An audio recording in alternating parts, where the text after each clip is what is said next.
నేను తొర్రూరులో నాకు ఇల్లు ఉన్నది, తొర్రూరులో నాకు ఆఫీస్ ఉన్నది. నేను ఎప్పుడు తొర్రూరులో పండుకుంటాను.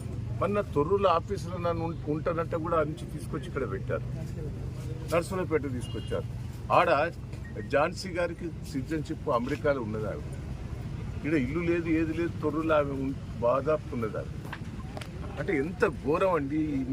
45 ఏళ్ళ రాజకీయాలలో ఇంత మోసం, ఇంత దగ నేను ఎప్పుడు కూడా చూడలేదు. రాజశేఖర్ రెడ్డి పీరియడ్లో కూడా ఇట్లా ప్రజాస్వామ్య విరుద్ధంగా ఎప్పుడు కూడా చేయలేదు. కానీ ఇప్పుడు ఎందుకో ప్రజాస్వామ్య విరుద్ధంగా నాకు రాజకీయాలలో ఈ కక్ష సాధింపులు చేయటం వల్ల రాజకీయాల్లో ఉండాలన్నా తప్పుకోవాలన్నా ఏంది ఇంత గోస ఏందండి? ప్రజలు నాకు పట్టం కట్టారు. సర్పంచ్ ఎన్నికలలో మెజార్టీ సీట్లు ఇచ్చారు. నేను 46,000 ఓడిపోతే నాకు 2,000 లీడ్ ఇచ్చిన సర్పంచ్ ఎన్నికలు. పెద్ద పెద్ద గ్రామ పంచాయతీలని నన్నే గెలిపించారు. ఏదైనా మున్సిపాలిటీ కూడా మెజార్టీ వచ్చింది.